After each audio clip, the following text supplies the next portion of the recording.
They kicked in her door at 11:14 p.m. She looked at the clock first, then she raised her hands, not because she was afraid, because she'd been waiting for this exact moment for 11 years. The cocaine they planted wasn't hers. The warrant they didn't have didn't exist. And the badge hanging on her bedroom wall, 6 feet from where they were standing, said everything they hadn't bothered to read. They thought they were arresting a suspect. They were handing her the last piece of evidence she needed. She already knew their names, their badge numbers, every crime they'd ever buried. Tonight, they walked straight into hers. She knew they were coming. Not tonight specifically. Not this exact hour. But she knew they were coming the way you know a storm is coming when you've been watching the sky long enough, not because you can see it yet, but because you understand the conditions that produce it. So she had made herself ready. 3 weeks ago, she'd moved the dresser to the far wall, positioned the nightstand at a specific angle, tested the lamp twice to make sure the recorder built into its base had a clean line of sight to the bedroom door. Then she'd sat on the edge of the bed with a legal deposition in her hands and waited for the right night. The door came down at 11:14 p.m. She looked at the clock first, then she raised her hands. The neighborhood sat on the eastern edge of Atlanta's suburbs. Not rich, not poor, just steady, working people. Nurses coming home at 7 in the morning. Retired teachers watering their lawns before the heat arrived. Families who left their porch lights on because somebody was always coming home late. Nobody here expected trouble, which was exactly the point. Diana Reeves had rented the house 14 months ago under a name that was almost hers. Paid cash for the first 3 months. Kept the curtains drawn on the street-facing windows. Never hosted anyone. Never let anyone inside who didn't have clearance to know what was discreet. She had chosen this neighborhood for its quiet. The kind of quiet that only happens after midnight. When the last dog stops barking, when the last porch light clicks on, when the whole street exhales and decides finally to sleep. She was reading when the door came down, not scrolling, not watching anything, actually reading. A thick legal deposition, pages dense with testimony about evidence chain of custody. She'd been through it 4 times already. She was on her 5th. She heard the crack first, then the crash, then the specific thud of a solid wood door, losing an argument it never had a chance of winning. Diana looked up from the page. She did not scream.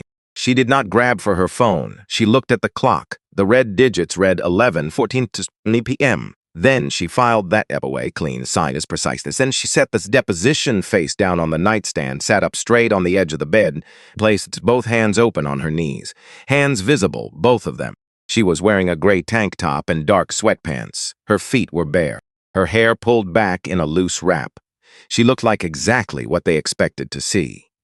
A woman startled awake. She was not startled. 3 of them came through the door, flashlight beams cutting through the hallway, heavy boots on hardwood, the sound of drawers being yanked open in the living room before they even reached her. They weren't looking for evidence. They were manufacturers insane. Diana knew the difference. The first one through her bedroom door was tall, broad shoulders, moving with the certainty that comes from doing something so many times it stops feeling wrong. His flashlight found her face and held there, standard tactic. Make them squint, make them feel small. Diana didn't squint. She looked directly into the light. Hands where I can see them. His voice was flat. The voice of a man who had given that instruction so many times it had stopped meaning anything to him. They already are, Diana said. She said it quietly, no heat in it. Just a statement of fact delivered to someone who hadn't bothered to look before he spoke.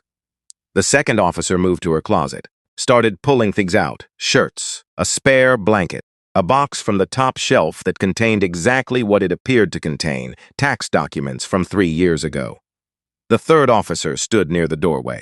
Young, female, dark-skinned. She wasn't pulling drawers. She wasn't rifling through anything. She was watching.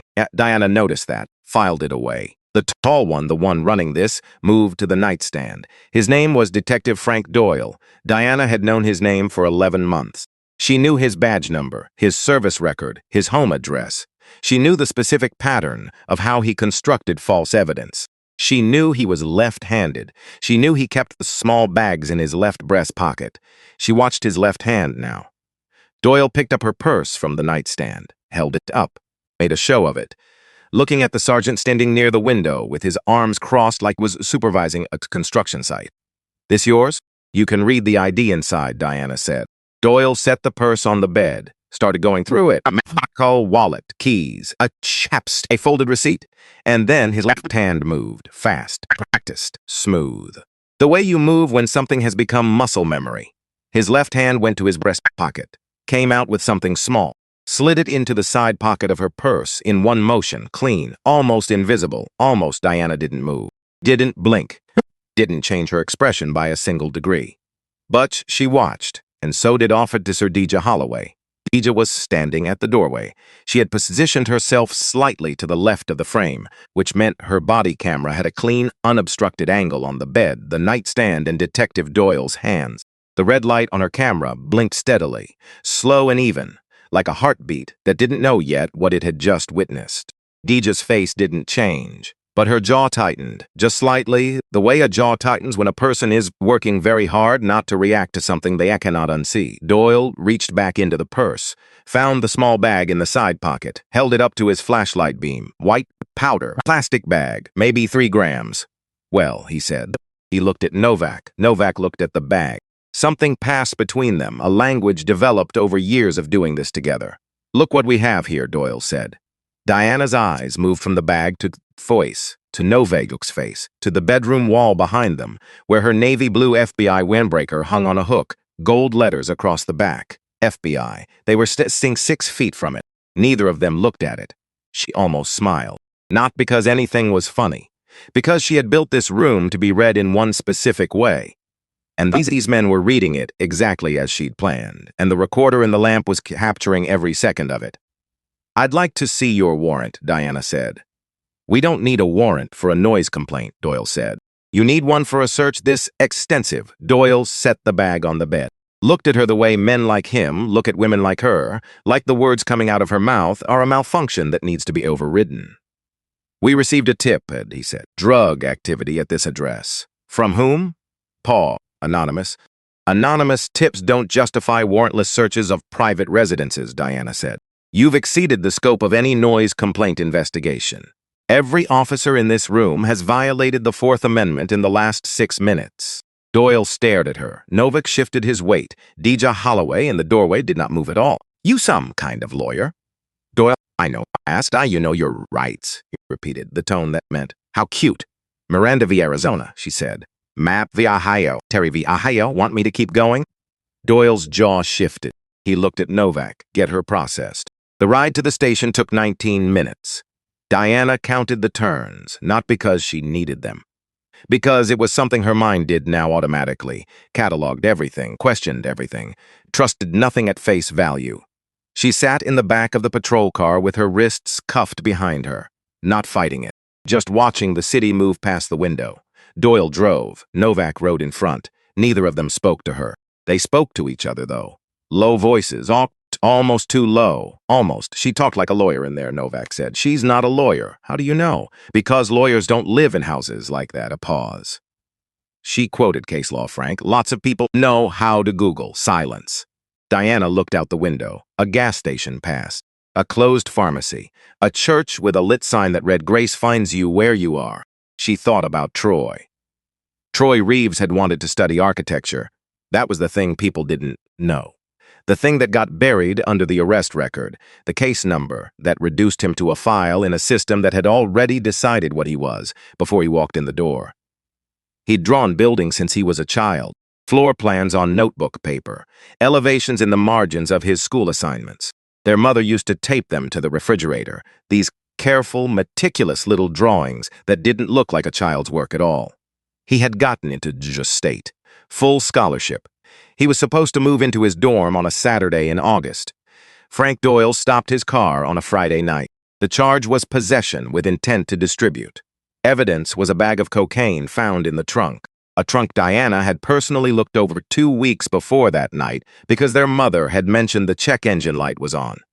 There was nothing in that trunk. She knew there was nothing in that trunk. Troy was 22. He didn't have muff money for good attorney. The public defender was carrying 93 other cases. The trial lasted 2 days, 8 years. He was dead in 14 months. A fight in the yard. That was what the report said. An altercation, blunt force trauma. The investigation was conducted by the same department that ran the facility. Closed. Inconclusive. Diana had been a federal agent for 4 years when the call came. She'd pulled over in a parking garage in D.C. because she couldn't see the road anymore. Sat there for an hour with the engine running. Then she drove to Cross's office. He was there. He was always there. She told him she needed to either recuse herself from every case touching Frank Doyle, or she needed the clearance and the time to finish what she'd started. Cross looked at her for a long time. Then he said, "Finish it." She had spent 11 years finishing it. And now she was in the back of Frank Doyle's patrol car, wrists cuffed, watching Atlanta move past the window. She did not let herself feel it, the grief that lived at the back of her chest, the one that never full dissolved, the one that just changed shape depending on how close she was to the thing that caused it. Later. She could feel it later. Right now there was work. The station was loud in the way police stations are loud at midnight, not chaotic, but relentlessly busy, everything grinding forward regardless of who got caught in the gears. They brought her through the side entrance, down a corridor that smelled like burnt coffee and industrial cleaning fluid, into the booking area where a sat beside a chest-high counter doing a paperwork with the air of a man who had decided years ago to feel nothing about his job. Sergeant Earl Pitts, 51 years old, 23 years on the force, 6 years from retirement. A man who had seen enough to know when something was wrong and had developed, out of necessity, out of survival, a talent for not seeing things it wasn't safe to see. He looked up when they brought Diana in. Looked at her the way booking sergeants look at everyone, assessing, categorizing. "What we got?" he asked. "Cocaine possession," Doyle said, "resisting arrest." "I did not resist arrest," Diana said clearly. "Quiet," Doyle said. "I'm providing accurate information for the booking record. I did not resist arrest. I complied with every instruction. The resisting arrest charge is false." Earl Pitts looked at her. Something moved behind his eyes. Not sympathy, not outrage, just a small, quiet noting of the way she spit, the calm. He looked back at his paperwork, started typing. Diana watched him type. Watched the screen. Name. Date of birth, address. She answered each one directly when he asked. No hesitation. No false information. When he got to employment, she said, "Federal government." Earl Pitts' hand stopped on the keyboard. "What kind of federal work?" Doyle asked from behind her. Diana said nothing. Earl typed her information into the system. The computer processed, cross-referenced. The screen loaded, and then it flashed. Red border, white text, federal law enforcement. Do not process without authorization. Contact federal liaison immediately. Earl Pitts read it. He went very still. The kind of still that happens when a person's rapidly calculating something, risk and consequence, and the distance between what he was seeing and what he was supposed to do about it. He looked up.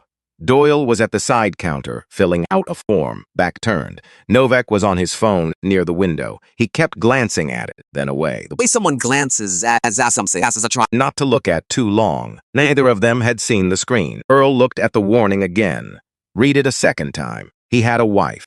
2 sons, the older one starting his own business, the younger one just engaged. He had 6 years to retirement and a pension that required him to stay exactly where he was and do exactly what he was told. He moved the cursor to the corner of the warning window, minimized it. He looked at Diana. Diana looked back at him. Neither of them said a word. Earl Pitts went back to typing. His face didn't change. His hands were steady. He looked like a man completing routine paperwork on a routine night. He told himself it was nothing, someone else's problem, above his pay grade. He minimized the window and kept typing and tried not to finish the thought. They put her in a holding cell off the main corridor. 1 bunk, a drain in the floor, a security camera in the upper corner with a lens that had gone slightly foggy from years of sealing moisture. Diana sat on the bunk, not lying down, not pacing, just sitting straight-backed, hands in her lap, the way you sit when you need to project something specific to everyone watch. She was projecting calm. Inside, she was running calculations. The recorder in the lamp was still running. It would go another 16 hours on its charge. Deja Holloway's body camera, the red light blinking steady throughout the raid, that footage was still intact.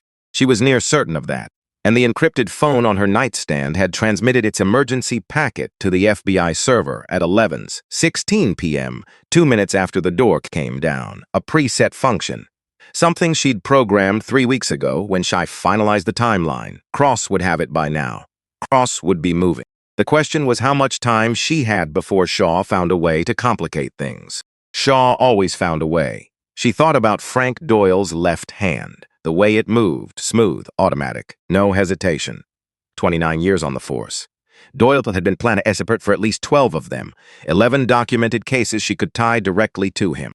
Others that had his signature, the specific way the discovery was staged, the particular language in the arrest report. Doyle had a pattern. Arrogant people always did. They stopped varying the details because the details had never mattered before, because nobody had ever looked closely enough or long enough, or with the lyric turns to pull the threads. Diana had looked for 6 months. She pulled every thread. She thought about Troy's hands. Long-fingered. Careful. The kind of hands that held a pencil, like it, was something valuable. That drew buildings with precision and a specific joy she had never been able to explain to people who hadn't seen it. Those hands had been cuffed behind his back in a room like this one. And nobody had sent a signal. Nobody was coming. Diana closed her eyes for exactly 4 seconds, opened them, looked at the foggy camera lens in the corner, and waited. Down the corridor, around 2 corners, past the break room, with its perpetually burnt coffee, the equipment, small, clobbered. 8 charging stations as along one wall, a computer terminal in the corner. A whiteboard with a shift schedule nobody had updated in 3 days. Office Aldija Holloway closed the door to go behind her, locked it.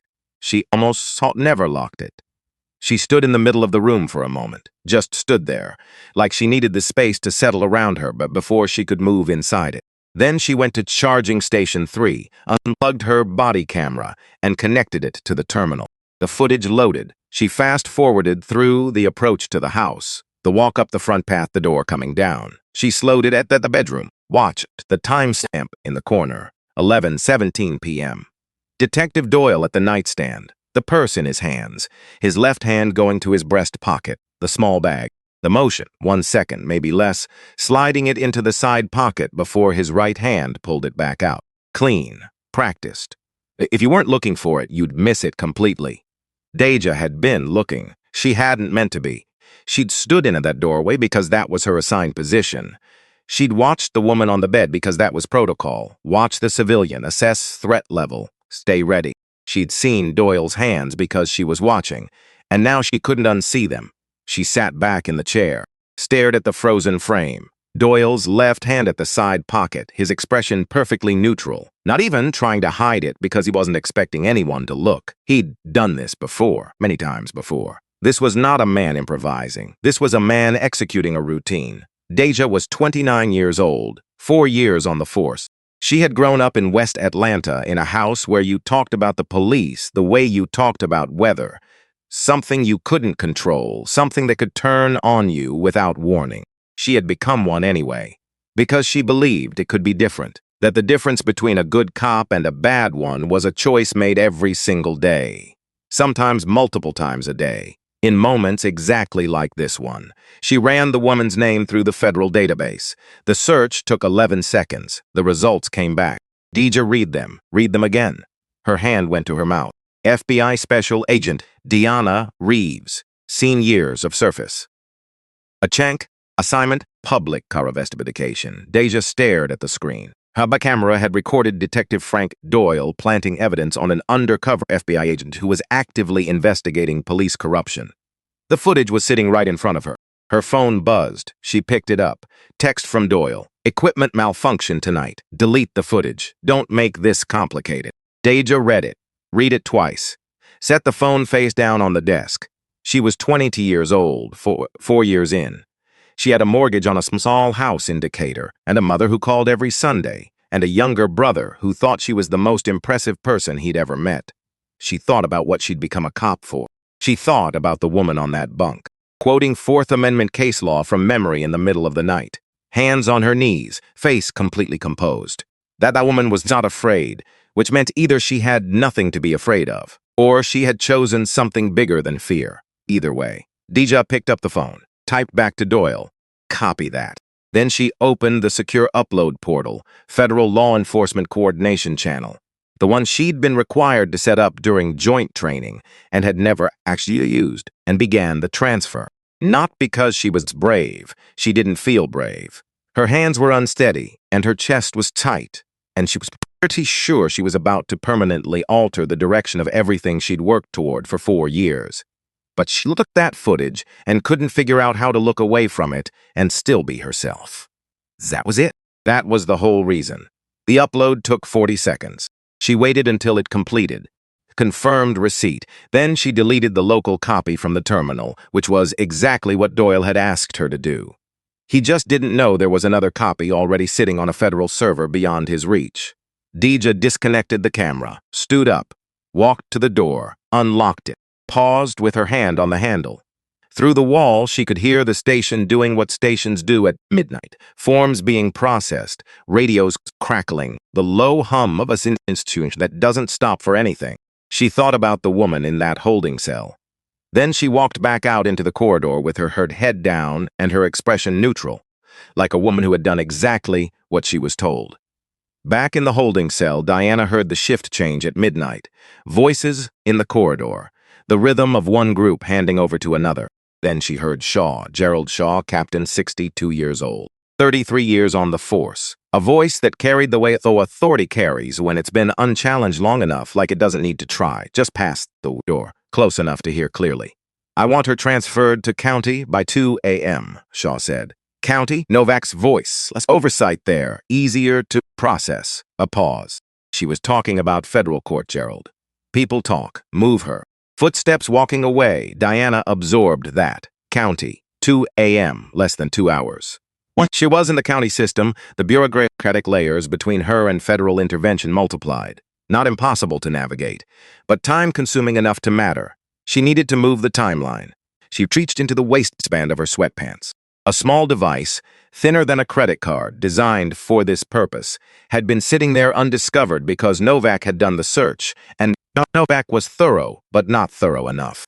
She pressed the beacon twice. To emergency signal, Cross would have it in 30 seconds. She put the device back, straightened her posture. Outside the cell, footsteps passed. Paused, moved on. Diana looked at the foggy camera lens, at the bunk across from her, at the drain in the floor. Troy had been in a room like this one. She let herself hold that for a moment, not push it away, not use it as fuel, just hold it, the way you hold something that belongs to you even when it hurts to hold it. Then she sat at it and waited. At 12:11 a.m. something slid under the door, small, torn, from the corner of a duty roster, folded twice. Diana picked it up, unfolded it, 6 words in small, neat handwriting. They know, 40 minutes. "Stay put," she read it twice. Folded it back into a small square, pressed it flat between her palm and the mattress. Then she looked up at the ceiling, gray concrete, a single bulb behind the wire cage. She breathed in, breathed out. 40 minutes. 16 months of work, 11 documented victims, a recorder in a lamp, footage already sitting on a federal server beyond anyone's reach. She could do 40 minutes. She sat back on the bunk and did something she hadn't allowed herself since the night she'd sat in Cross's office and said, "I know how to get the last piece." She let herself feel how tired she was. Not weak, not broken. Just tired the way people get tired when they've been carrying something heavy for a very long time, and the place where they can finally set it down is almost in sight. She straightened her posture, placed her hands back in her lap, waited.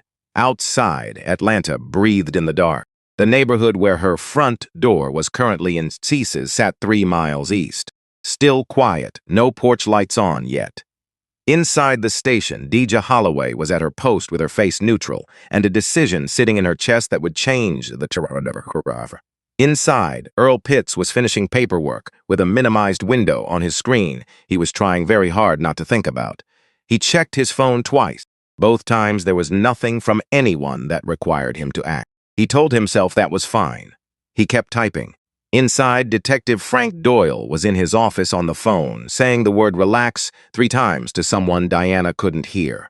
His voice had an edge under the surface of it that hadn't been there at the start of the night. And on the north side of the city, in a federal operations center that had been running since 11:16 p.m., Assistant Director Raymond Cross was reading an upload confirmation on his secure terminal and reaching for his radio. All of it moving. Quietly, in the dark, the way truth moves before it arrives. Diana Reeves sat up sick in a 6x8 cell, hands in her lap, eyes open, ready. The interrogation room was small, not small the way a closet is small, small the way a trap is small, designed to make the person on the wrong side of the table feel the wall, feel the ceiling, feel the weight of a space that offers no exit except through the door controlled by whoever is standing in front of you. Diana had been in rooms like this before. On the other side of the table, she sat with her hands folded on the metal surface and looked at the wall behind, where Doyle would sit, and thought about architecture. About the way Troy used to talk about negative spaces, the space that wasn't the building but defined it anyway. The empty air that made the structure legible. Rooms like this one were all negative space, all pressure, all the things not said pressing in from every direction. Doyle came in at 12:23 a.m. He had a folder, thick. He placed it on the table with the deliberateness of a prop, not a document. The folder was meant to communicate something. We have so much on you. Look at all of this. She looked at it the way you look at bad weather through a window. Present, noted, not a threat. Doyle sat down across from her. Big man, not tall exactly, but broad. The kind of broad that comes from years of physical work and doesn't go away even when you stop. His face had settled into the expression of a man who had been certain about things for so long that uncertainty had become physically uncomfortable for him. He opened the folder, pages of reports. Diana could read them upside down. Fabricated surveillance logs, fictional informant notes, dates that aligned with nothing in her actual movements because they'd been invented by someone who didn't know her movements. Amateur work. But that wasn't the point. The point was the paper, the weight of it. The implication that the system had already decided, and all that remained was for her to understand. Let's talk about your side business, Doyle said. As Diana said nothing. We've got you on possession. Street value puts it at distribution weight. He tapped the folder. Documented activity at your address going back 4 months. Diana looked at the folder, then at Doyle. Your paperwork is fiction, she said. Flat. Not hostile. Accurate. Doyle smiled. The smile of a man who had heard that sentence many times and found it charming in its predictability. Prove it. I don't need to, Diana said. A federal jury will. The smile stayed, but something moved behind it, a current under still water. Federal jury, he repeated, because that's where this ends. Doyle leaned back, crossed his arms, studied her the way a man studies something he doesn't understand but won't admit to. Most people in your position ask for a deal. First thing out of their mouth. He tilted his head. You haven't asked for anything. I asked for a warrant at the scene, Diana said. I asked for legal counsel at booking. I asked for my phone call. All 3 were denied. She met his eyes. I've been documenting the denials. Documenting how? In my head, she said. I have a good memory. Doyle looked at her for a long moment. Then he stood, walked to the corner of the room, back to her, the posture of a man resetting. Choosing a different approach, the overhead light. Doyle turned back around. Who told you about us? He said. His voice had changed. Still controlled, but something underneath had shifted, a frequency that hadn't been there before. Not urgency, not quite fear, something living between the two. Diana kept her face still. What do you mean? You know what I mean. She said nothing. Doyle came back to the table, put both hands flat on the surface, leaned in. You walked into that holding cell like you already knew the outcome, like none of it surprised you. His eyes moved over her face. Normal people panic. You didn't panic. Not once. Fear doesn't help me, Diana said. What does? She looked at him and said it. 2 words, clean and quiet, and aimed with precision. Hollow badge. The room went still. Not silent and seemed still buzzed. The building still hummed, but something changed in the texture of the air. The way pressure drops before a storm. The way sound changes right before something large and inevitable arrives. Doyle straightened slowly. Both hands came off the table. What did you just say? Operation Hollow Badge, Diana said.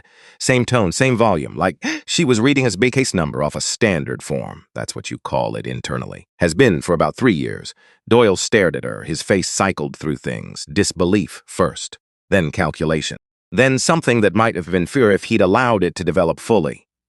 But men like Doyle had spent decades converting fear into anger before it could show. So that's what it became. Anger with a controlled surface. That's a classified operational name, he said. I know. Only people inside this investigation know that name. or people investigating it, Diana said. Doyle's jaw shifted. She let the silence hold. Then, someone in this building has been talking to us for a long time, Frank. She used his first name deliberately, watched his eyes react, just slightly, just enough. I'm not going to tell you who, but I'll ask you something. She leaned forward. Which one of them do you trust least? The question landed. She watched it land, watched Doyle's eyes move, involuntarily, half a second toward the door, the direction of the corridor, the direction of Novak's desk. There it was. She hadn't given him information. She'd given him doubt. Placed it with surgical precision into the one space where it would do the most damage, between him and the man he needed to keep the whole structure standing. Doyle didn't speak for 8 seconds, Diana counted. Then he said very quietly, I need to make a call. He walked out of the room, left the folder on the table. Diana looked at it, did not touch it, looked at the security camera in the upper corner instead. The red light was steady, recording. Whatever Doyle's going to do today, this room had already captured what just happened in it. She sat back, breathed, and let herself go to the memory she'd been holding at arm's length all night. Not because she wanted to, because it was time. Because the thing she'd built this entire operation around deserved to be present in this room while the operation was doing its work. Atlanta, August 2013. Hot in the specific Georgia way where the heat doesn't leave at night, just gets heavier instead of sharp. The kind of night where you open the windows and it doesn't help. Troy had spent that afternoon packing. Diana had driven down from D.C. that Friday. Her supervisor gave her the day because she'd worked 3 consecutive weekends, and he'd decided to feel guilty about it. She'd sat on their mother's couch, watched Troy books at suck house to the car, and thought, he's going to be fine. More than fine. He was 22. He had a laugh-filled rooms. He had a scholarship and a plan, and the particular energy of someone who had recently figured out, with great relief, that their life was going to be good. Their mother made his favorite dinner that night. They ate on the porch because the kitchen was too hot. Troy talked about the buildings he wanted to design. Affordable housing, he kept saying. Not the kind that looks like an apology. The kind where somebody actually thought about the people living there. He sketched something on a napkin, a concept he'd been working through, and Diana had kept it. It was my go bag. Had been for 11 years. He never made it to the dorm. Frank Doyle pulled him over at 10:47 p.m. on that Friday night. Defective tail light, the report said. Routine stop. During the stop, Doyle claimed to observe nervous behavior. The vehicle was searched. Cocaine was found in the trunk. The same trunk Diana had been inside 2 weeks before, unjamming the hinge with a screwdriver. She'd been in there for 10 minutes. There was nothing in that trunk. Troy's public defender had 93 other cases. The trial lasted 2 days. 8 years, Georgia correctional system. 14 months later, an altercation in the yard. Blunt force trauma. Transferred to the infirmary. He didn't recover. The facility's intersurveillance unit conducted the investigation, closed it in 6 weeks. Inconclusive findings. Diana had been a federal agent for 4 years when her mother called.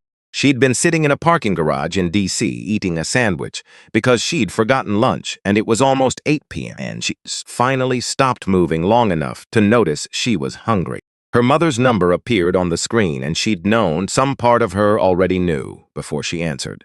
She'd sat in that parking garage after the call ended, not moving, not crying.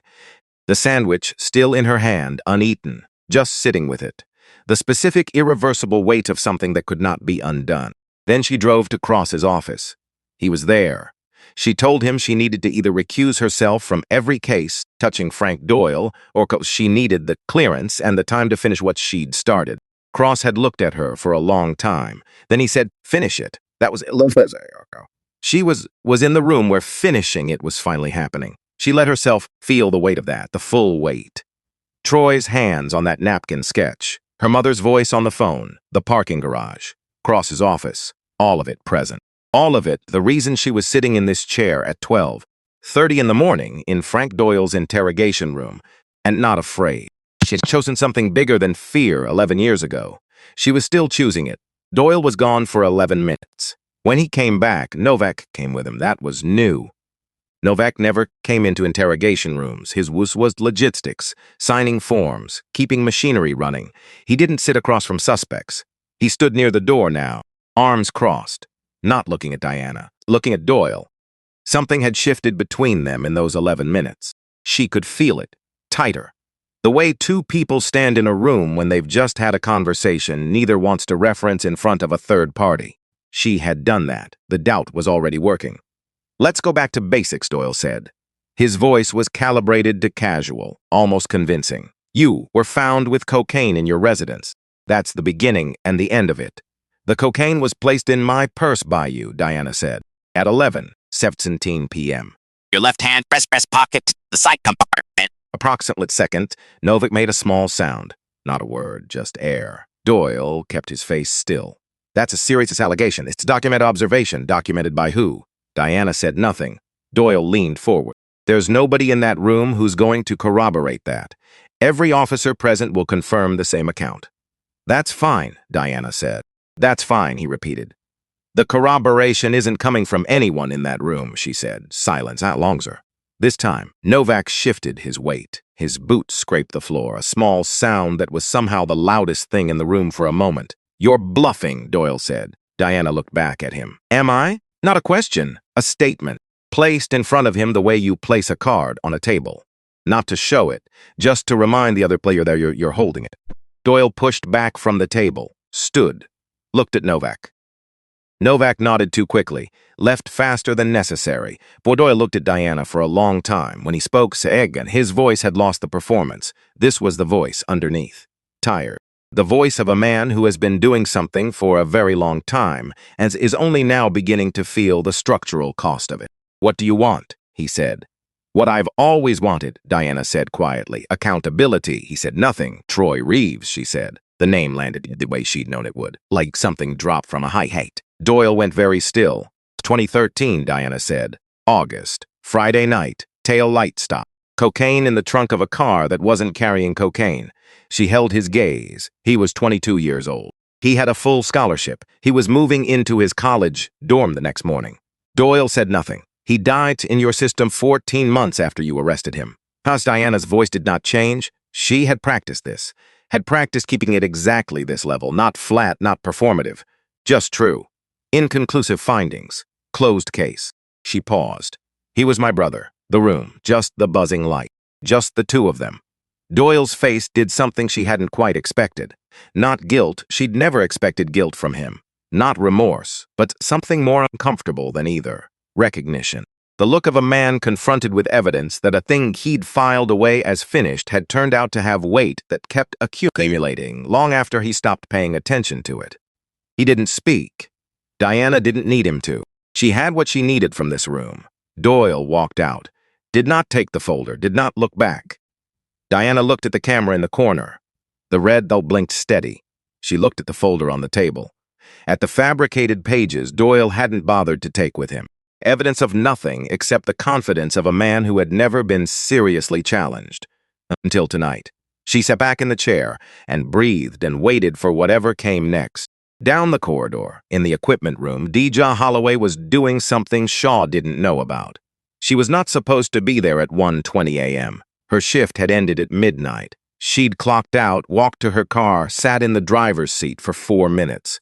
Then she walked back inside, because she'd been thinking about the upload log. The local terminal kept an automatic record of every upload, file name, timestamp, destination. Shaw had mentioned checking body cam footage. If Novak pulled the log, he'd see two things, the footage file and its destination, FBI secure server, and Deja's badge credentials attached to the transfer. She had maybe 30 minutes. She sat at the terminal and looked at the log. She could delete the entry, technically possible. Also evidence tampering, the federal kind, the kind with consequences that extended well past her employment status. She sat with that. Then she did something different. She opened a second window and typed a 4-sentence statement. What she'd observed at the scene, what she'd documented, what she'd uploaded, and why. Signed it with her badge number and the current timestamp. Sent it to the same FBI server. Let the log stand. If Novak pulled it, he'd see the upload. But Deja would already be on record as a cooperating witness rather than someone hiding something. She logged out, pushed back from the terminal, stood up. Her hands were shaking. She looked at them, just looked, held them in front of her, and watched them shake for a moment. Then she put them in her pockets and walked out of the equipment room and down toward the break room. Because she needed to be somewhere that looked ordinary. Because she needed 60 seconds to stand in the regular world and breathe before she went back to doing what regular nights at this station required of her. She had just done something that could not be undone. She needed a minute to understand what that meant. In the operations center on the north side of the city, Raymond Cross had been awake since 1:16 p.m. He was 57 years old. 29 years of federal work had built his face into something that gave very little away unless he decided to give it. He was sitting at the main terminal with his jacket on, coffee untouched, beside him, when the upload confirmation from Deja Holloway came through at 11:53 p.m. He watched the relevant 30 seconds 3 times. Doyle's left hand, the bag, the motion, clean angle, unambiguous. He'd spent 16 weeks alongside Diana from the outside. He knew her methodology, meticulous, patient, never moving until the foundation was solid. She had called him 3 weeks ago and said, "I know how to get the last piece. I need you to be ready to move fast when I give the signal." He'd said, "How fast?" She'd said, "Same night fast." He'd spent those 3 weeks preparing for same night fast. The initial beacon at 11:16, the footage at 11:53. Now the escalation signal, 3 presses, coming in at 1:19 a.m., telling him the window was moving.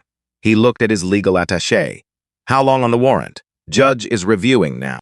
15 minutes, maybe less. We need 10. I'll call her directly." Cross looked at the tactical team leads positioned around the room. 8 agents, evidence specialists, 2 units staged 4 blocks from the station.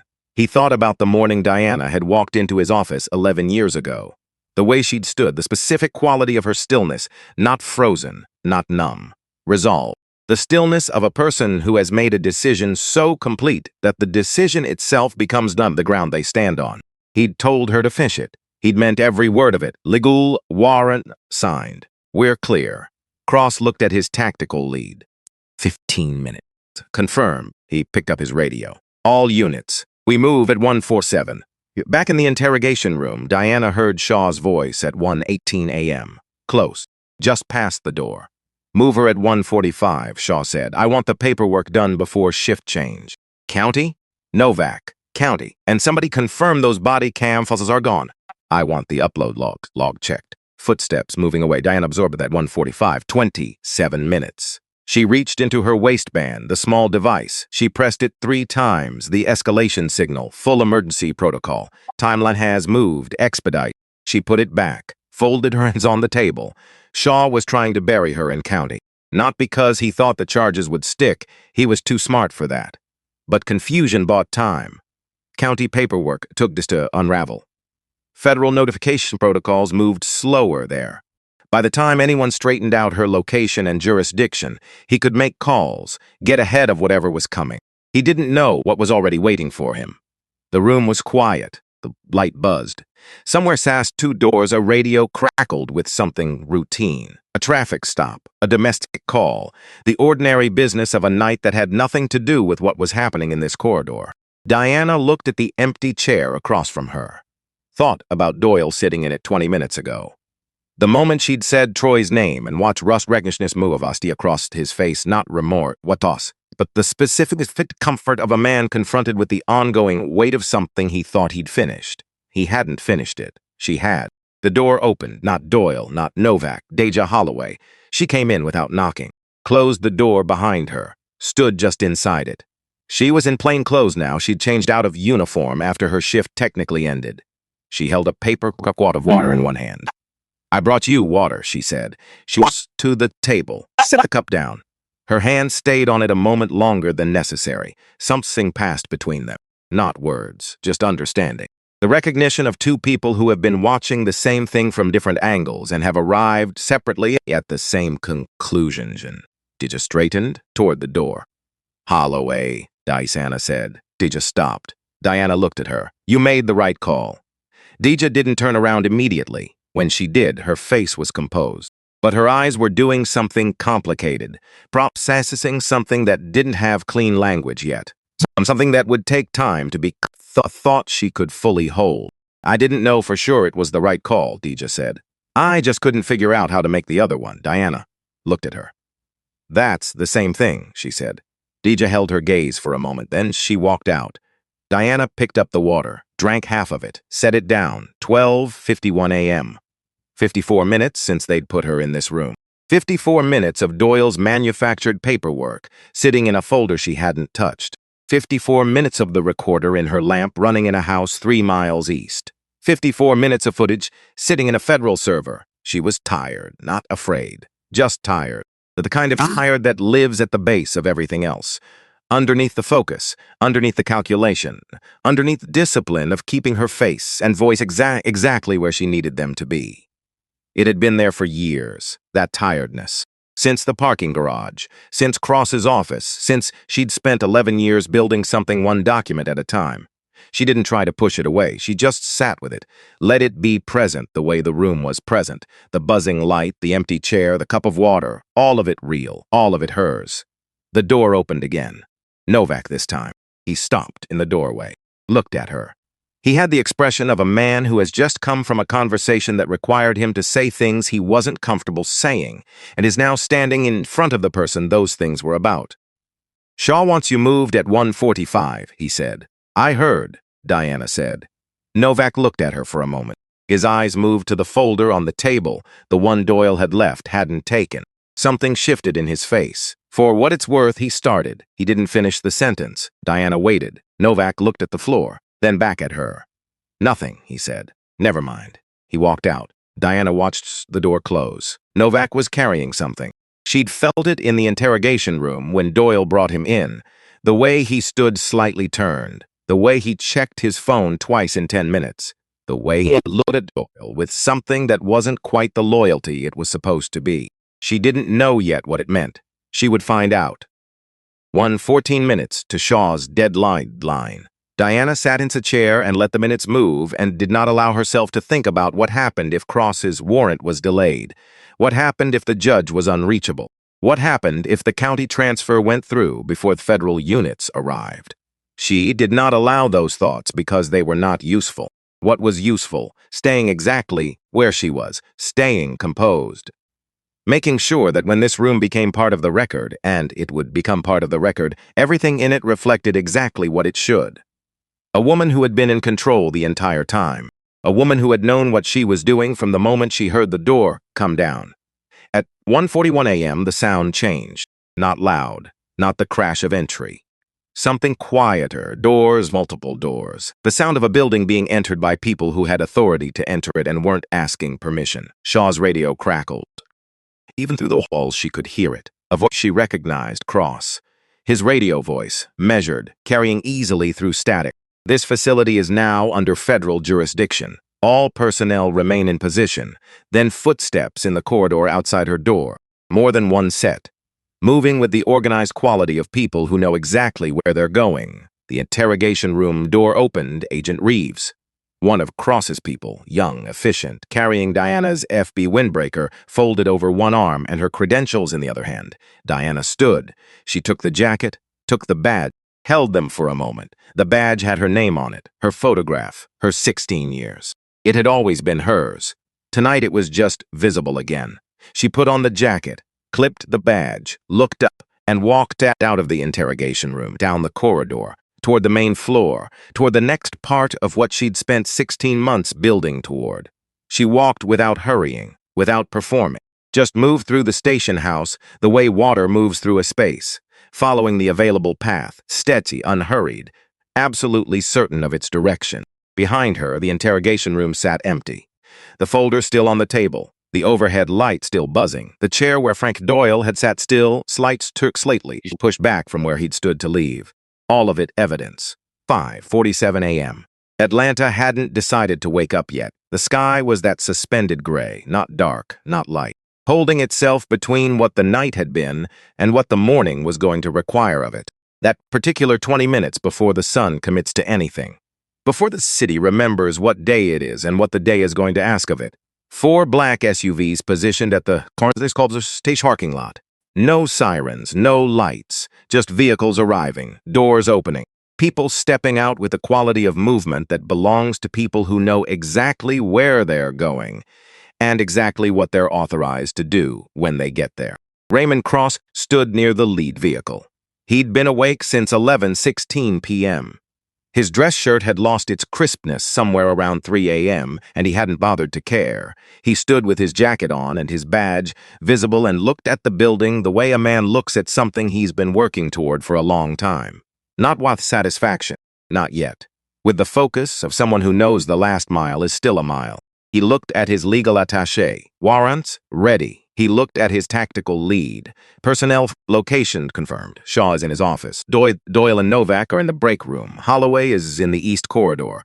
Pitts is at booking. Cross nodded once. Walked toward the entrance. No announcement. No countdown. Just a door opening and Raymond Cross walking through it like a man who owned every square foot of what was on the other side. The main floor went quiet in stages. First, the officers nearest the entrance. They looked up, assessed. The understanding moved through the room the way a current moves, a look past here, a stilled coffee cup there, a hand that stopped mid-motion over a keyboard. By the time Cross reached the center of the floor, the room was completely silent.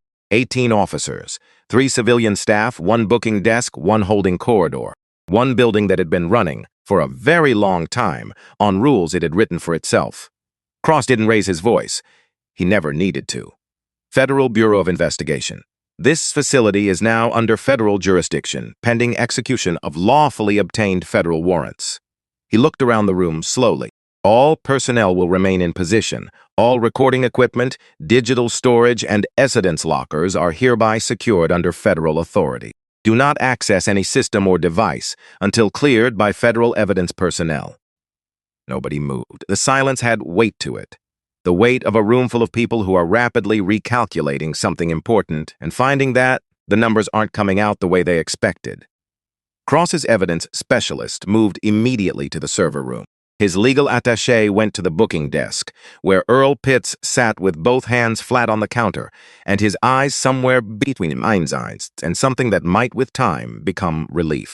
"Sergeant Pitts," the attaché said. "Yes, ma'am. I need access to your booking terminal." "Yes, ma'am." He didn't hesitate, pushed back from the desk, stood, gestured to the chair with a formality that had nothing to do with protocol and everything to do with a man who had made a decision about which side of something he was on and was committing to it with both hands. Cross watched all of this without moving from his position in the center of the floor. Then the corridor door opened. Diana Reeves walked through it. She came in wearing her FBI windbreaker, gold letters across the back. Badge clipped at the front, her hair still in the same wrap she'd been wearing when the door came down 6.5 hours ago. She walked without hurrying, without performing anything for the room, just present, just moving through the space with the steady quality of a person who is exactly where they expected to be. The room looked at her, all of it, every face. She looked back. Cross came to stand beside her. The two of them, for a moment, standing together in the center of a floor full of people who were only now understanding the actual shape of what had happened tonight. "Special Agent Diana Reeves," Cross said, loud enough for every corner of the room. 16 years of federal service, lead investigator, Operation Hollow badge. Agent Reeves has been conducting an authorized undercover federal investigation into this division for 16 months. The silence changed quality. Deeper now, heavier. Diana looked at the faces, not with anger, not with anything that performed itself. With something more complicated, the look of a person who understands exactly what a room full of people is feeling and knows that some of those feelings are entirely appropriate and some are not, and that right now is not the moment to sort at them. That would come, but not yet. She said to Cross. His office, she walked toward the stairs. Gerald Shaw was sitting behind his desk when she opened the door. He had not fled. Next, she hadn't expected him to. Shaw was not a man who fled. He was a man who sat in the center of his accumulated authority and waited for the world to arrange itself around him. Even now, even with federal agents moving through every floor of his building, 62 years old, 33 years on the force. The plaques on his wall told his career in the language. Careers tell themselves. Commendations, service awards, photographs with city officials, a formal portrait in dress uniform taken at least 15 years ago, because the man in it stood differently than the man behind the desk. Diana stood in the doorway. Shaw looked at her, not with fear, not with remorse, with something she recognized after a moment as a very old and very tired anger. The anger of a man who had believed for 33 years that the rules he'd made were the rules that mattered, who was only now being required to stand in front of the existence of rules he hadn't written and couldn't override. "Agent Reeves," he said. His voice was steady. She gave him that. "Captain Shaw." She came into the room, did not sit, though stood in front of his desk, sway she'd stood in front of it in her mind hundreds of times across 16 months. She had thought about what she would say in this moment, written versions of it, thrown them away, written them again. In the end, she had chosen the simplest thing, the truth, plain and direct. Because Shaw had spent 33 years in rooms where language was used to obscure and deflect. The one thing he would not have a prepared defense for was simplicity. "You signed Troy Reeves's arrest warrant," she said. "August 9th, 2013. Authorization code, Delta 7 Foxtrot. Your signature is on page 3 of the arrest documentation." She held his gaze. He was 22 years old.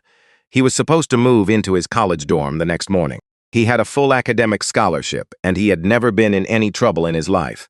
Shaw said nothing. "He died in custody 14 months after his arrest," Diana said. "Blunt force trauma. The internal investigation was closed in 6 weeks. Inconclusive findings." She paused. "He was my brother." The room was very quiet. Shaw looked at his desk, then back at her. "I signed hundreds of warrants," he said. "I know. I can't be expected to remember every I know," Diana said again, and that was the thing. She did know. She had always known. Shaw hadn't signed that warrant because of Troy specifically. He'd signed it because Troy was interchangeable, another name moving through a system that didn't traffic in individuals. It trafficked in categories. Individual names didn't register because the system wasn't designed to register them. That was exactly the problem. "You built a system," Diana said. "You maintained it, you protected the people running it. Every warrant you signed for Doyle arrest, every complaint you buried, every internal inquiry you shut down before it reached anything." She looked at him steadily. "We have all of it documented, Gerald. Not one mistake. A system. Built deliberately and maintained deliberately over more than a decade." Shaw looked at her. She looked back. "That system killed my brother," she said. "And it killed other people's brothers, other people's sons and daughters. And no single name ever came back to your desk because that's how you constructed it. The distance was the point." She tilted her head slightly, "But we have the receipts. All of them. Going back further than you'll want to know." Shaw was quiet for a long time. Then, quietly, "How long have you been watching us?" 16 months active investigation, Diana said. 11 years of predicate documentation before that. Something moved across his face. The geometry of his certainty shifting, slowly, visibly, like a structure under load, finally showing the stress in its joints. "You were always coming," he said. "Yes." He looked at his hands on the desk, at the photograph on the wall, at the man in the dress uniform portrait who had stood differently, carried himself differently, maybe even believed different things about what the job was and what it required. "Troy Reeves," he said, like he was testing whether the name fit anywhere in his memory. It didn't. She'd known it wouldn't. "He drew buildings," Diana said. That's what he wanted to do with his life. Design affordable housing, the kind that looks like somebody thought about the people living there. She paused. He never got to draw a real one. Shaw said nothing. Diana stepped back for the discussion. "Assistant Director Cross is downstairs with federal warrants for your arrest. Conspiracy to deprive citizens of constitutional rights under color of law. 19 counts of authorizing unlawful search and seizure. 11 counts of evidence tampering by authorization. 3 counts of obstruction of a federal investigation." She held his gaze one last time. "Your attorney will receive the complete list." She turned toward the door. "Agent Reeves." She stopped. Did not turn around immediately. "I didn't know what happened to him inside," Shaw said. "The boy. What happened to him in there? I didn't order that." Diana stood still for a moment. Then she said, "No, you just built the system that made it possible." She walked out. Cross was waiting in the corridor. He looked at her when she came through the door, the look that asked without asking. "He's ready," she said. Cross nodded. Signaled 2 agents who moved past her into the office. Diana leaned against the corridor wall, just for a moment. Let the wall hold some of the weight that had been entirely hers to carry for a very long time. Cross came to stand beside her, side by side, looking at nothing in particular. "You want to tell them now?" he said. She knew what he meant. The full account. what she'd done, then how she built it, and why every piece of the operation had been constructed the way it had. Now, she said. They went downstairs. Cross gathered the station personnel in the main room, federal agents at the perimeter. Shaw was already being processed in the booking area. She could see him through the window, sitting with a federal agent beside him, his face arranged into the expression of a man who has decided to say nothing until his attorney arrives. Doyle was there, standing against the far wall with his arms crossed, doing the thing faces do when a person is trying to maintain an identity that the circumstances around them are absolutely. Novak beside him, smaller somehow, like he'd lost the structural support that had been holding him upright for years. Diana stood at the front of the room. She looked at Doyle first. He looked back. 16 months ago, I moved into a rented house 3 miles from this station, she said. I established a cover identity, maintained a documented presence in this neighborhood, and began gathering direct evidence of systematic civil rights violations and conduct by officers of this division. She let that sit for a moment. In that time, I documented 11 confirmed evidence plantings, 31 additional cases with strong evidentiary correlation to the same pattern, 47 unlawful searches authorized through this command structure. She looked around the room. Tonight provided the final piece. Doyle's jaw tightened. Detective Doyle planted evidence in my residence at 11:17 p.m. The action was recorded on Officer Holloway's body camera and uploaded to the FBI secure server at 11:53 p.m. The footage has been in federal evidence since midnight. She held Doyle's gaze. You did what you have always done. You just did it in front of the wrong camera. Doyle said, that footage is secure, Diana said, has been since midnight. Whatever instructions you gave regarding that footage, it was already beyond reach before anyone acted on them. Doyle looked at Holloway. Deja was standing near the corridor door in plain clothes. Her face was composed, her hands at her sides, very still, the stillness of someone holding themselves together through the specific effort of will that gets easier with practice and is not yet easy. Doyle's look was not kind. Deja held it without flinching. Diana continued. I activated my emergency beacon at 11 p.m., 6 to 2 minutes after entry was made into my residence. This initiated federal protocol, and Assistant Director Cross assembled his response team within the hour. She paused. The transfer order Captain Shaw issued at 1:18 a.m., moving me to county custody, was as an attempt to place me outside immediate federal reach. It did not succeed. She looked at Shaw through the booking window. He was looking back at her. I want to be clear about something, Diana said. She turned back to the room. I was not in that house by accident. I was not caught there. I chose that address. I chose that night. I made myself findable to the people in this division who were looking for a target. She looked around the room slowly. I gave them the address. I gave them the night. I gave them every opportunity to do exactly what they have always done. The room, silent. Because 16 months of investigation gave us patterns and documents and testimony. What it did not give us was a clean, real-time recording of the act itself. Unambiguous, undeniable. She held up one hand briefly. Now we have that. She put her hand down. The warrants being executed today covered Detective Frank Doyle, Sergeant Pete Novak, and Captain Gerald Shaw. 21 additional officers in the division are named in federal investigative files and will be contacted separately. 21. The number moved through the room like weather. Cross stepped forward. There is one additional matter, he said. He looked at Novak. Novak looked back. His face had the quality of a man who has been waiting for a specific moment and is now watching it arrive and cannot decide whether what he feels is relief or dread. Probably both. Sitting in the same chest at the same time. Sergeant Novak made contact with federal investigators 5 months ago, Cross said. He provided information regarding the operational structure of evidence planting in this division, the identity of participants, the method of authorization, the process by which warrants were obtained for targeted individuals. The room shifted. Doyle turned slowly to look at Novak. Novak did not look back. Sergeant Novak also provided Agent Reeves's cover address to Detective Doyle 3 weeks ago, Cross continued. He did this at Agent Reeves's direction. It was the mechanism by which last night's operation was initiated. Doyle stared at Novak, the stare of a man who is recalculating 22 years of shared history and finding that the foundation of it has been hollow for longer than he knew. You, Doyle said. One word. Everything in it. Novak looked at him then. Finally. The look of a man who has been carrying something a long time and has just been permitted to set it down. "I'm sorry, Frank," he said. He didn't sound sorry. He sounded exhausted. The specific exhaustion of someone who has been operating under sustained fear for years and has just been told they can stop. "I knew what you were going to do to me," Novak said. "I'd watched you do it to other people when they knew too much. I just decided to move before you did," Doyle said. That's exactly what it is," Novak said, "and you know it." Cross stepped between them. "Sergeant Novak has entered a cooperation agreement with the federal government. A guilty plea to 4 counts of evidence tampering and 1 count of obstruction, in exchange for complete testimony regarding the operational history of this division." Cross looked at Doyle. His cooperation was substantial as the crimes were forgotten. The agreement reflects both.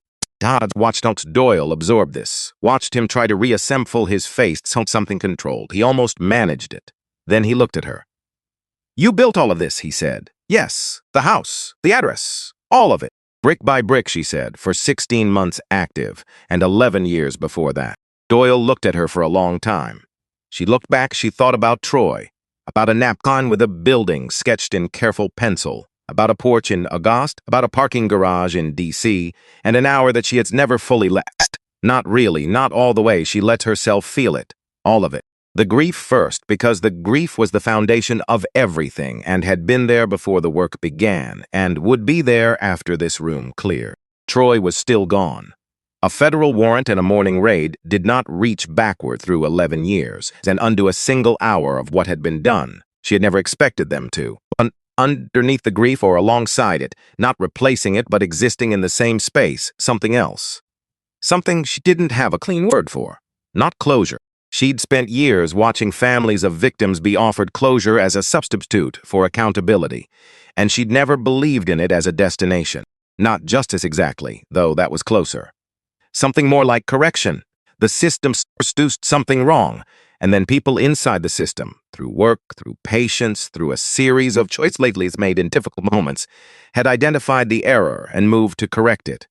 Not perfectly, not completely. Not in a way that erased what had been done, but the correction had happened. That meant something. "Cuff him," Cross said to the agent behind Doyle. The processing took most of the morning. Diana was not in the building for all of it.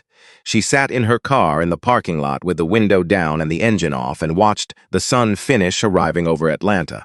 Gold replacing gray. The hard blue of a southern summer morning, establishing itself with the confidence of something that knows it's going to be a hot day and has made peace with that fact.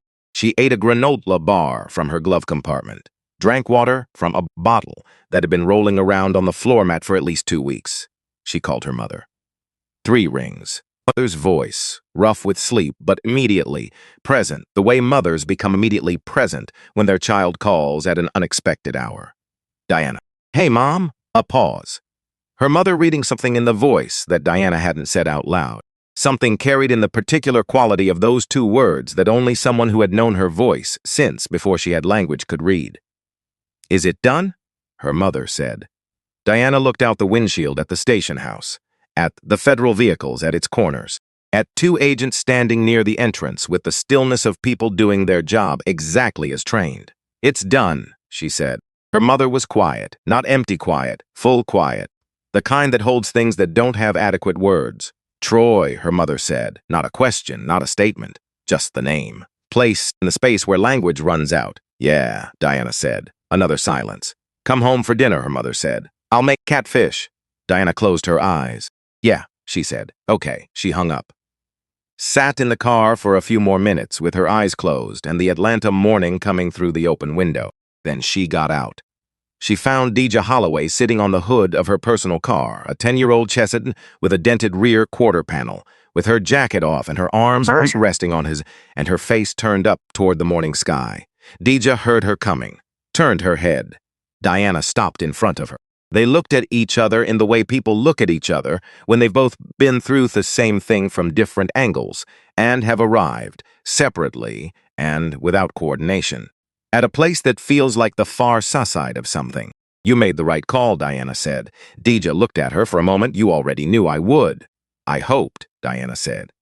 "I didn't know." That distinction mattered. She wanted Deja to understand it.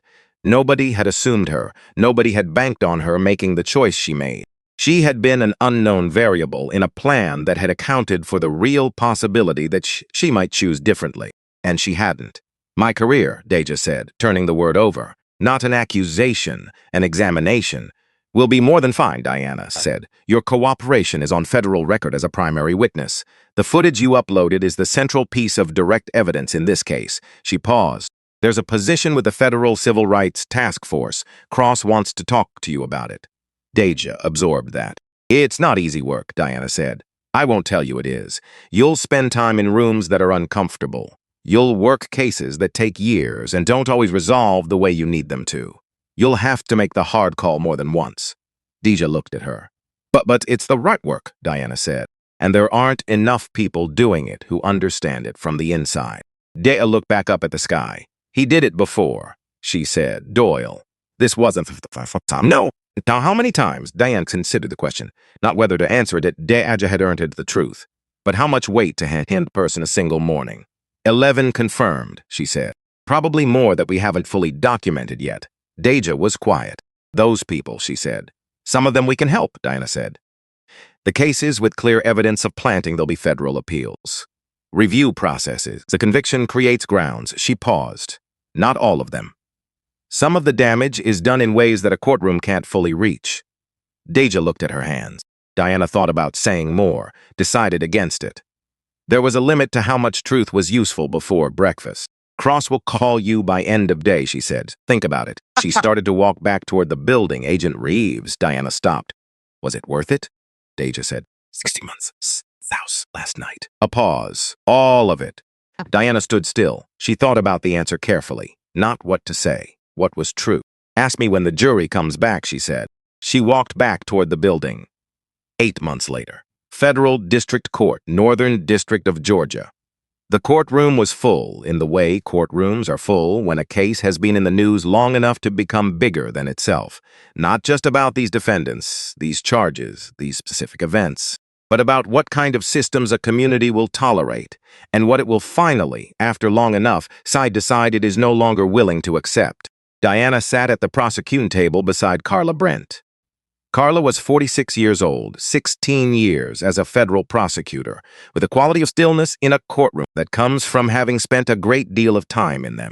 She organized her documents with the care of someone who understood that juries read body language as attentively as they read evidence. The evidence in this case was not complicated. Body camera footage, server timestamps, warrant authorization records, financial documentation showing systematic patterns of targeted enforcement across specific neighborhoods over more than a decade. Testimony from 11 individuals whose cases had been constructed on manufactured evidence. And Pete Novak, who sat in the witness box for 4 days and answered every question with the exhausted precision of a man who had decided that the only remaining useful thing he could do was be accurate. The defense had worked hard. 4 experienced attorneys, 9 months of pre-trial motions, arguments about evidence collection procedures, chain of custody, the admissibility of footage gathered under the circumstances of Diana's undercover operation. The judge had ruled on each motion. The footage was admissible. The warrants were valid. The trial proceeded. Diana testified for 6 hours across 2 days. She answered every question with the same quality she'd brought to that holding cell, direct, precise, unshaken. Doyle's attorney Cross examined her for 3 hours. The attorney was skilled and had prepared thoroughly and tried every available angle.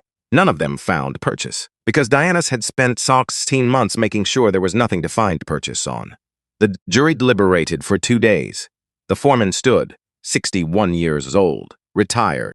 He held the verdict form with the careful attention of a man who understood that the words he was about to read were going to matter to people he would never meet, in ways that would continue long after this room cleared. On the charge of conspiracy to deprive citizens of constitutional rights under color of law, we find the defendant, Frank Doyle, guilty. Sat at the defense table without moving. Diana sat at the prosecution table without moving. On the charge of evidence tampering in 11 documented cases, guilty. On the charge of false imprisonment, guilty. On the charge of conspiracy to obstruct a federal investigation, guilty. Each one landing in the room. Carla Brent's pen moved quietly on her legal pad. small check marks beside each count. The professional habit of someone who documents everything. Diana looked at the wall behind the judge. She thought about Troy, about a porch in August and catfish, and a napkin with a building sketched in pencil. About 22 years old, and hands that drew careful, considered things. About what those hands might have built if they'd had the time. She let herself feel it. The grief first. Because the grief was the ground under everything and it didn't resolve, she understood now that it was not resolve. And that she had been wrong as a younger person to think resolution was the goal. The goal was to carry it without letting it crush you. To let it be the thing that clarified what mattered, rather than the thing that made mattering impossible. Troy was still gone. A jury verdict in a federal courthouse did not change that by a single hour. But underneath the grief, or alongside it, not replacing it but living in the same chest, the thing she'd felt in the station house parking lot at dawn. The correction. The system producing something wrong, and then, through the work of people willing to do the work, being required to acknowledge and address the error. Not perfectly. Nothing was perfect, but it had happened. The foreman kept reading, each count, each verdict. The room stayed very quiet. The sentencing came through for Frank Doyle, 24 years, federal prison. Pete Novak, 7 years, reduced from his original exposure by the cooperation agreement. He had not been heroic. He had been afraid, and his fear had aligned at the last moment with something useful. The law accounted for that in its way. Gerald Shaw, 19 years. He had entered a partial guilty plea in the weeks before sentencing, acknowledging his authorization of unlawful warrants in exchange for reduced charges on the conspiracy counts. His attorney had framed it as an acceptance of responsibility. The judge had sentenced him at the high end of the agreed range anyway. Diana was in the courtroom for all 3 sentencings. She did not speak. She was not asked to. The sentencing was not about her. It was about the 11 confirmed victims and their families, several of whom gave impact statements that took most of a morning to hear. It was about 31 other cases under federal review. It was about 243 complaints filed against this division over 12 years that had been received and logged and buried. The judge read from his sentencing remarks. Careful, formal, converting something true into something official, giving the weight of these events the structure of permanent record. Diana listened and thought about Earl Pitts. He had walked up to Cross's legal attaché at the booking desk at 7:15 a.m. the morning of the raid before anyone asked him anything, and said simply, "I need to make a statement." He'd made it, all of it. The minimized warning window, the years of knowing and not acting. The specific calculations he'd run every time something wrong passed through his desk, and he'd decided it belonged to someone else. He received a suspended sentence and a formal reprimand. He was currently serving as the primary witness in the Civilian Review Board's comprehensive audit of cases processed through this division over 12 years. She'd heard he was sleeping better. She genuinely hoped that was true. She didn't carry bitterness toward Earl Pitts. He was not the architect of anything. He was a man who had chosen, repeatedly, the easier thing, and then when the moment finally arrived where the easier thing became impossible, had chosen differently. People were complicated. That was the work. Operating inside complicated people, inside a complicated system, and trying to move the whole structure incrementally in the direction of less wrong. It was slow. It was never finished. It was the only available method. She found Deja Holloway on the courthouse steps after Shaw's sentencing. 6 weeks into position With the federal task force. Plain clothes. She looked different than she had in that station house parking lot. Not lighter. The weight of what she'd witnessed didn't go away. Diana knew that, but more settled. The quality of a person who has found work that fits the specific shape of what they're capable of. "How do you feel?" Deja asked. Diana considered the question honestly. "Like I want coffee and about 14 hours sleep," she said. Jesus, a laughed, a real one, surprised out of her by the plainness of it. Diana almost smiled. "Cross told me about the next case," Deja said. Diana nodded. She'd been briefed 3 weeks ago. A private correctional facility in the southeast. Documented patterns of abuse. Multiple complaints filed by people whose complaints had nowhere credible to go. The facility held contracts with 3 state systems and had received federal funding for 8 consecutive years. It was going to be a long case, longer than 16, probably. "You ready?" asked. Diana looked at her. "Are you?" she said. Deja thought about it. Actually thought the way she'd been learning to think, taking questions seriously, instead of thinking as something to get through on the way to an answer. Yeah, she said. I think I am. Then we're ready, Diana said. That evening she drove to the cemetery on the east side of the city, the day's heat backing off slowly. Cicadas in the trees along the fence line, doing what Atlanta cicadas do, filling the warm air with a sound that manages to be both relentless and peaceful at the same time, like something has made its complete peace with existing and is simply doing so, fully, without reservation. Troy's grave was in the third row from the path. She knew exactly where. She'd been here enough times that her feet found it without needing to look. Past the oak near the entrance, left at the row of matching white stones. Third from the end, she sat in the grass in front of the headstone, not on a bench. In the grass. The way you sit somewhere you've earned the right to sit without ceremony. She had the napkin, the one from that last dinner on the porch. Who Troy had sketched on while their mother cleared the plates, because he drew buildings the way other people breathe automatically, as a function of being alive and thinking. She unfolded it carefully. It had been folded and unfolded so many times that the crease lines had gone white and the paper had softened at the folds. The pencil lines were faint, in places where 11 years of handling had smudged them, but the building was still there. That careful, gentricious shape, the wide windows. The proportions that suggested someone had thought about who was going to live inside and what they would need to feel like a person in their own home. She looked at it for a long time. We got him, she said, the cicadas. The warm evening air moving through the grass. A bird sat settling somewhere in the oak behind her. 24 years, federal, she said. No version of this where he becomes comfortable again.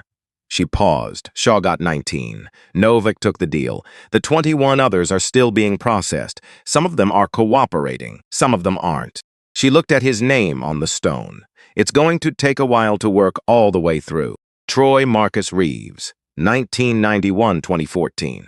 It doesn't fix it, she said. I know that. I knew that going in, and I know it now, and I'm not going to sit here and pretend otherwise. She looked at the napkin in her hands. But it's not nothing. What happened in that courtroom today is not nothing. She folded the napkin one last time, set it at the base of the headstone, weighted it with a small stone she'd picked up in the courthouse parking lot that morning without quite deciding to, the way you pick up something your hands understand before your mind does. Let it stay here. Let it belong here. She sat on the grass as the evening moved through its changes, the gold going softer, the cicadas steady, the light losing its hard edges and becoming something that made the world look like a gentler version of itself, the way light does it. The hour before, the day is still insisting on things. Her phone rang. Cross. She let it ring twice, then answered. Reeves, how are you doing? The way he asked it, not pleasantry. Real question from a person who had known her long enough to understand the difference between the answer she'd give in a professional setting and the answer that was actually true. I'm at the cemetery, she said. Okay, a pause. Take the time you need. I will. She looked at the napkin against the stone, the small weight holding it down. I'll be in tomorrow. The new case file is on your desk. I know. I already read it. Silence on the line then. Of course you did, Cross said. She could hear the warmth in it. The particular warmth of someone who has known you long enough to find your most recognizable qualities genuinely endearing. Tomorrow, she said. Tomorrow. She hung up. Sat for a few more minutes. The evening doing what evenings do, transitioning, moving from one thing to the next, the sky going from gold to something quieter, the edges of the world going soft and imprecise. Diana stood, brushed the grass from her slacks, put her hand on the top of the headstone. Just for a moment. Just the weight of her hand on the stone. A small ordinary thing that meant everything she didn't have words for. Then she walked back toward the path. Back toward the parking lot and the drive across the city and her mother's table and the catfish that would be waiting, and the particular grace of sitting somewhere you are simply loved without condition or qualification. And after that, tomorrow, the file on her desk, the next case. She was 43 years old, 16 years in. She had watched a system produce something catastrophically wrong and spent 11 years making the system acknowledge the error.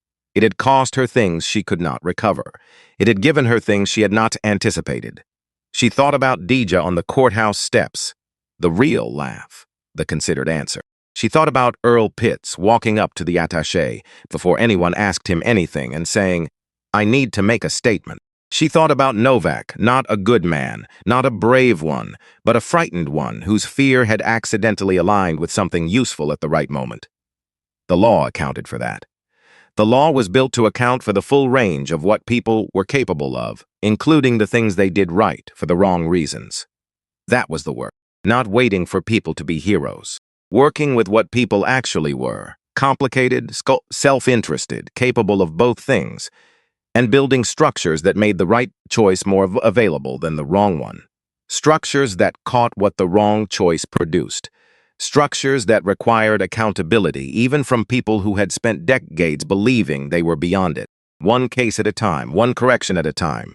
Dana got in her car, started the engine, sat for a moment with her hands on the wheel, and looked through the windshield at the cemetery gate and the oak tree near the entrance and the last of the evening light coming through the branches. Then she drove toward her mother's house, toward catfish and a table, and someone who had loved her since before she knew what love required of a person. And tomorrow, the file would open onto her desk, and the next case would begin.